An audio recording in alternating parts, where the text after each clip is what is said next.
कुमार आलोक हमारे साथ जुड़ गए हैं। कुमार, सबसे पहले तो यही बताइए कि आज राज्यसभा में चुनाव सुधार को लेकर के चर्चा होने वाली है। कल लोकसभा में पूरे समय जब हमने चर्चा को देखा तो पक्ष विपक्ष की तरफ से अपनी अपनी बात रखी गई, जिसमें गृह मंत्री अमित शाह ने कई तथ्यों को सामने रखा। आज राज्यसभा में भी इस चर्चा की शुरुआत होने जा रही है। देखिए, जैसा कि पीएम ने ट्वीट किया है कि किस तरीके से जोरदार तरीके से सत्ता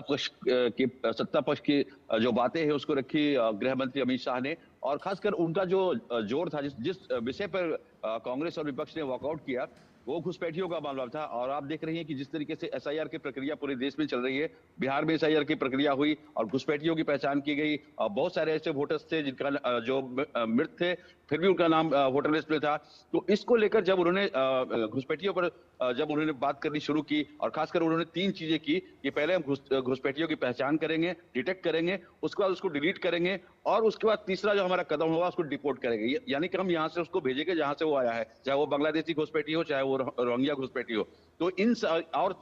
जो तथ्य थे कि किस तरीके से चुनाव आयोग की नियुक्ति पर राहुल गांधी ने सवाल उठाए, तो अमित शाह का जवाब था कि 1952 से लेकर 1979 तक कोई सिलेक्शन कमेटी नहीं था कि चुनाव आयोग की नियुक्ति के लिए कोई विशेष कमेटी हो, सीधा पीएम उसको नियुक्त करते थे। तो उसको लेकर के उन्होंने सवाल उठाए। और उसके बाद जब कमेटी बनी अटल बिहारी वाजपेयी की सरकार के बाद, यह 3 सदस्यीय कमेटी जो जिसमें प्रधानमंत्री होते हैं, नेता विपक्ष होते हैं, और तमाम सवालों का जवाब जब अमित शाह दे रहे थे तो विपक्ष ने उस समय वॉकआउट किया। और आप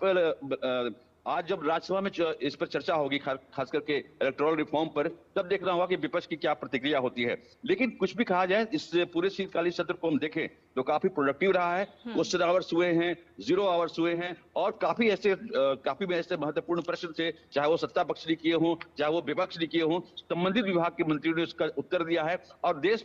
ने भी ये जाना है कि अभी देश में क्या चल रही है, विकास की रफ्तार क्या है, किन डिपार्टमेंट में क्या प्रगति हुई है। तो इन सारी चीजों को लेकर के हम कहेंगे कि ये पूरा सत्र जो अभी तक हम अगर देखें तो पूर्ण रूप से प्रोडक्टिव रहा है। वहीं आर्थिक सुधारों के लिहाज से भी सत्र को बेहद महत्वपूर्ण माना जा रहा है कुमार, और ऐसे में जिस तरह से गृह मंत्री कल बहुत ही आक्रामक तेवर में नजर आए और तथ्य और सत्य के साथ उन्होंने चुनावी प्रक्रिया के उन तमाम केंद्र बिंदुओं को पूरे देश के सामने रखा संसद के जरिए। देखिए, सबसे पहली बात उन्होंने कही, जब उनका जब वक्तव्य चल रहा था तो उन्होंने सबसे इंपॉर्टेंट बात कही कि कांग्रेस और विपक्ष अगर पत्रकार उनसे तीखा सवाल पूछता है तो कहते हैं कि भाजपा का एजेंट है, अगर वो चुनाव हार जाते हैं तो कहते हैं कि ईवीएम में खराबी है, अगर ईवीएम उनका सही रहता है तो फिर कहते हैं कि वोट चोरी हो गया, अगर कोर्ट ने उनके खिलाफ फैसला देता है तो जज बिका हुआ है। तो ये सारी जो भ्रांतियां हैं विपक्ष के पास और खासकर कांग्रेस के पास, तो कांग्रेस हारती रही है, हारती आई है। और उनका कहना, अमित शाह का कहना था, गृह मंत्री का कहना था कि कांग्रेस की हार का कारण वोट चोरी है, ये सब जो बहाने हैं वो नहीं है। जबकि कांग्रेस की हार का कारण या कांग्रेस की पतन का कारण सबसे बड़ा जो उसका है नेतृत्व है, और नेतृत्व जिम्मेवार है। अब बहानेबाजी करके अपने खुद हमने भी चुनाव हारे हैं, यानी बीजेपी ने कहा कि हमने भी चुनाव हारे हैं, तेलंगाना हारे और भी स्टेट्स में हम हारे हैं, लेकिन हमने कभी उस पर ईवीएम पर या वोट चोरी या और भी चुनाव आयोग जैसी संवैधानिक संस्था पर सवाल नहीं उठाया। लेकिन आप जब चुनाव हारते हो,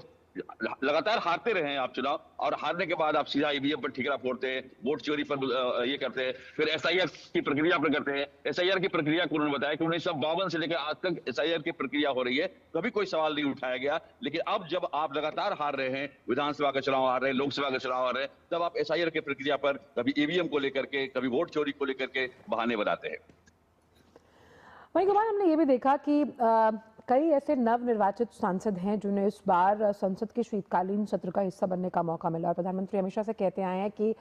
किस तरह से एक सांसद का आचरण होना चाहिए, विचार विमर्श करने की जो प्रक्रिया है उसको मजबूती देने के लिए किस तरह से आप लगातार संसद कवर करते आए हैं, ये इस बार का सत्र उस लिहाज से रहा।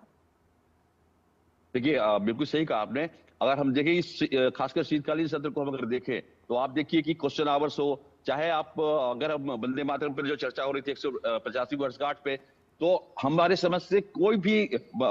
ऐसा सांसद नहीं बचा था जिन्होंने वंदे वंदे मातरम पर नहीं बोला। खासकर राज्यसभा की अगर हम बात करें तो लगभग सभी सांसदों को मौका दिया गया, चाहे वो 3 मिनट हो, चाहे वो 4 मिनट हो, चाहे वो 6 मिनट हो, लेकिन सभी सांसदों ने अपने विचार रखे और वंदे मातरम पर एक बृहद चर्चा हुई, चाहे लोकसभा हो चाहे वो विधानसभा में हो। आज भी राज्यसभा में वंदे मातरम पर चर्चा होगी और उस चर्चा के बाद फिर इलेक्टोरल रिफॉर्म पर चर्चा होगी। तो अगर क्वेश्चन आवर की हम बात करें तो उसमें भी नए जो सांसद, नवनिर्वाचित सांसद चुन के आए हैं, उन्होंने अपने प्रश्न रखे, सवाल से अपना सरकार से अपना सवाल किया और सरकार ने उचित जवाब दिया। उसी तरीके से अगर हम देखें जीरो आवर को, अगर हम देखें तो जीरो आवर भी काफी महत्वपूर्ण प्रश्न, महत्वपूर्ण सवाल उठाए गए, सरकार से मांग की गई है।